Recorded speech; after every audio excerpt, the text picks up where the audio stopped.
Hi guys, good evening all of you. അതെ, ഈ statue വിഗ്രഹം എന്നൊക്കെ പറയുന്ന സംഭവങ്ങളില്ലേ, അതായത് നമ്മൾ സർവ്വസാധാരണമായിട്ട് കണ്ടുവരുന്ന ഒരു പ്രവണത, ഇതിനകത്ത് ഇതിലെന്തെങ്കിലും അർത്ഥമുണ്ടോ? ഇതിനകത്ത് എന്താണ് ഈ സ്റ്റാച്യു വിഗ്രഹങ്ങൾ നിർമ്മാണം? അതായത് നമ്മൾ ജനങ്ങളിൽ നിന്ന് അവരുടെ ടാക്സും അതേപോലെയുള്ള ഫണ്ടുകളൊക്കെ വാങ്ങിച്ചിട്ട് ഒരു വ്യക്തി ഭയങ്കര ഫേമസ് ആയിരുന്നു, അയാൾ കുറേ കാര്യങ്ങളൊക്കെ അറിയാവുന്ന ആളായിരുന്നു, അല്ലെങ്കിൽ കുറേ കാര്യങ്ങളൊക്കെ മറ്റുള്ളവരിലേക്ക് പകർന്നു കൊടുത്ത ആളായിരുന്നു, പഠിപ്പിച്ചു കൊടുത്ത ആളാണെന്ന് പറഞ്ഞാൽ അവരുടെ ഒരു വലിയ സ്റ്റാച്യു ഉണ്ടാക്കി വയ്ക്കും ഈ വ്യക്തിയെക്കുറിച്ച്.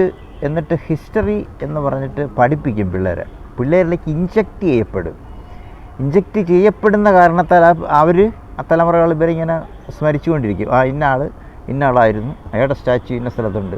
ഇത് ഇഞ്ചക്റ്റ് ചെയ്യപ്പെട്ടില്ലെങ്കിൽ ഇതുകൊണ്ട് എന്തെങ്കിലും അർത്ഥമുണ്ടാകും? ആ മരിച്ചുപോയ വ്യക്തി കോടാനകോടി രൂപയൊക്കെ ചിലവാക്കി, അല്ലെങ്കിൽ ലക്ഷങ്ങളൊക്കെ ചിലവാക്കി അയാളുടെ ഒരു വിഗ്രഹം ഉണ്ടാക്കി വയ്ക്കും.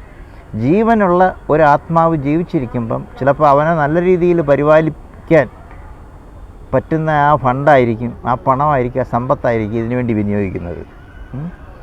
ഒരു ഭൂമി കുലുക്കുക, അല്ലെങ്കിൽ ഈ ഭൂമി കുലുക്കം തന്നെ ഉണ്ടാകുന്നത് ഇങ്ങനെയുള്ള വിവരമില്ലായ്മ കാണിച്ചു കൂട്ടുന്നത് കൊണ്ടാണ്. ഈ ഭൂമി കുലുക്കം തന്നെ ഉണ്ടായി ചിലപ്പോൾ ഈ വിഗ്രഹങ്ങളൊക്കെ എടുത്ത് അട്ടിമറിക്കുന്നത്. അവസാനം ഇത് ചെളിക്കുണ്ടി കിടക്കും. ഈ കോടാനകോടിയും ലക്ഷങ്ങളും ഒക്കെ ചിലവാകുന്നത് പൊട്ടിത്തകർന്ന് ചെളിക്കുണ്ടി കിടക്കും. അത്രയും വില മാത്രമേ അതിനുള്ളൂ. പക്ഷേ അത് നിർമ്മിക്കുന്ന മനുഷ്യന്, അല്ലെ ആ ഒരു സമൂഹത്തിന് ഇങ്ങനെയുള്ള ചിന്തകളൊന്നുമില്ല. മരിച്ചു പോകുന്ന വ്യക്തിയെക്കുറിച്ച് അയാളെ സ്മരിക്കാൻ വേണ്ടി ഒരു വിഗ്രഹം ഉണ്ടാക്കി വയ്ക്കും. ജീവനുള്ള ആത്മാവ് ഭൂമിയിൽ ചിലപ്പോൾ കഷ്ടപ്പെടുന്നുണ്ടാകും അവരുടെ കൺമുമ്പിൽ തന്നെ. ജീവനുള്ള ആത്മാവ്, ജീവൻ എടുക്കപ്പെട്ടവനല്ല, ജീവനുള്ള ആത്മാവ് അവൻ്റെ മുമ്പിൽ കഷ്ടപ്പെടുന്നുണ്ടാകും. പക്ഷേ ആ ഭാഗത്തോട്ട് നോക്കത്തില്ല. അവൻ്റെ ജീവനുള്ളതാണ് വാല്യൂ ഉള്ളത് ജീവൻ നിലനിൽക്കുന്ന സമയത്താണ്. ആ ജീവൻ എടുക്കപ്പെടുമ്പോഴല്ല അതിന് വാല്യൂ. ആ ജീവനുള്ള വസ്തുവിലേക്ക് തിരിഞ്ഞു നോക്കത്തില്ല.